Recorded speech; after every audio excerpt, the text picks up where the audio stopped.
Donald Trump একজন বর্ণবাদী, যৌনতাবাদী, নারী বিদ্বেষী এবং ইসলামোফোব।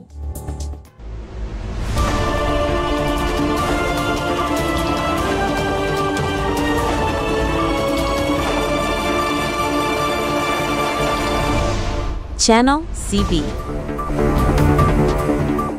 স্বাগতম সিবি নিউজে। আজকের প্রধান খবর, লন্ডন মেয়র সাদিক খান এবং যুক্তরাষ্ট্রের প্রাক্তন প্রেসিডেন্ট ডোনাল্ড ট্রাম্পের মধ্যে চলমান কথার লড়াই। ট্রাম্পের সাম্প্রতিক মন্তব্যের পর সাদিক খান তাকে জাতি বিদ্বেষী, নারী বিদ্বেষী এবং ইসলাম বিদ্বেষী বলে কড়া আক্রমণ করেছেন। গত মঙ্গলবার জাতিসংঘের সাধারণ পরিষদে দেওয়া এক ভাষণে ডোনাল্ড ট্রাম্প লন্ডনের মেয়রকে ভয়ঙ্কর বলে অভিহিত করেন। তিনি দাবি করেন যে সাদিক খান লন্ডনের শরিয়া আইন চাপিয়ে দেওয়ার চেষ্টা করছেন। ট্রাম্পের এই মন্তব্যে লেবার পার্টির মধ্যে ক্ষোভ ছড়িয়ে পড়েছে। লেবার পার্টির স্বাস্থ্যমন্ত্রী ওয়েস স্ট্রিটিং সাদিক খানের প্রশংসা করে বলেছেন যে তিনি বিভিন্ন পটভূমি এবং মতামতের মানুষের বিপক্ষে দাঁড়ান। তবে লেবার পার্টির আরেক গুরুত্বপূর্ণ নেতা এবং work and pension secretary Matt McFadden, যিনি প্রধানমন্ত্রী কির স্টারমারের ঘনিষ্ঠ সহযোগী, ট্রাম্পের মন্তব্যে সরাসরি কোনো মন্তব্য করা থেকে বিরত থেকেছেন। এর পরিবর্তে তিনি লন্ডনের খ্যাতিকে একটি বৈশ্বিক শহর হিসেবে রক্ষা করার কথা বলেছেন। পরে সাদিক খান ট্রাম্পের বিরুদ্ধে এক তীব্র আক্রমণ শুরু করেন।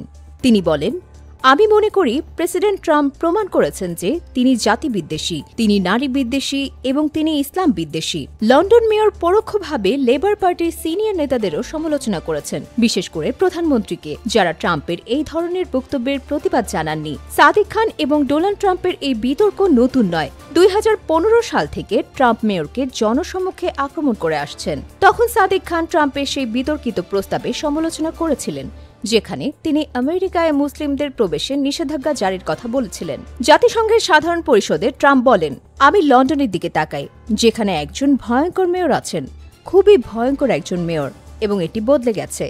এটি এতটাই বদলে গেছে, এখন তারা শরিয়া আইনের দিকে যেতে চায়, কিন্তু আপনি অন্য একটি দেশে তা করতে পারেন না। ট্রাম্পের এই ভয়ঙ্কর মেয়র মন্তব্যের প্রতিক্রিয়ায় সাদিক খান লন্ডনের সাফল্য তুলে ধরেন।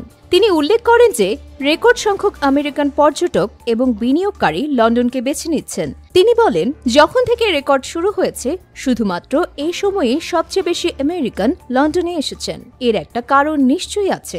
আপনি যদি বিভিন্ন মানদণ্ড দেখেন, আমরা প্রায়শই সংস্কৃতির দিক থেকে, বিদেশি বিনিয়োগের দিক থেকে, খেলার দিক থেকে এবং মানুষের তাদের সম্ভাবনা পূরণের ক্ষমতার দিক থেকে বিশ্বের 1 নম্বর শহর। আমি সত্যিই গর্বিত যে আমার বিশ্বের সেরা শহর। সাদিক খান সরাসরি প্রধানমন্ত্রী বা প্যাক ম্যাকফাডেনকে সমালোচনা করেননি, তবে তিনি ইঙ্গিত দিয়েছেন যে যুক্তরাজ্য এবং যুক্তরাষ্ট্রের মধ্যে একটি বিশেষ সম্পর্ক থাকায় তাদের সাহস করে প্রতিবাদ জানানো উচিত। বিশেষ সম্পর্ক থাকাটা অনেকটা একজন সেরা বন্ধু থাকার মতো। আমি মনে করি যখন আপনার একজন সেরা বন্ধু থাকে, তখন আপনি তাদের কাছ থেকে আরও বেশি কিছু আশা করতে পারেন। এটি একজন সাধারণ পরিচিত বা দূরবর্তী বন্ধুর থেকে ভিন্ন। মার্কিন যুক্তরাষ্ট্রের সঙ্গে একটি বিশেষ সম্পর্কের সুবিধা হল অবশ্যই এটি বাণিজ্য এবং সামরিক জোটের ক্ষেত্রে কাজে আসে, তবে এটি এমনও হওয়া উচিত যে আপনার তাদের ভুল ধরে দেওয়ার মতো সাহস আছে।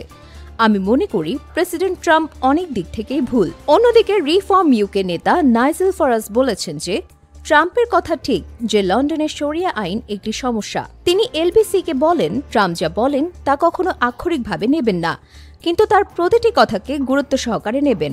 তিনি আরও বলেন, তাহলে তিনি কি লন্ডনের শরিয়া আইন একটি সমস্যা বলেছেন? এটি কি এই মুহূর্তে একটি গুরুতর সমস্যা? লন্ডন মেয়র কি সরাসরি এর সঙ্গে জড়িত? ট্রাম্প এবং সাদিক খানের মধ্যে এই বিরোধ আরও কতদিন চলবে তা দেখার বিষয়। তবে এটি স্পষ্ট যে উভয় পক্ষই তাদের অবস্থান থেকে সরবে না। প্রতিদিন গুরুত্বপূর্ণ খবরের জন্য আমাদের চ্যানেলটি অবশ্যই সাবস্ক্রাইব করুন। Subscribe now for daily news and updates.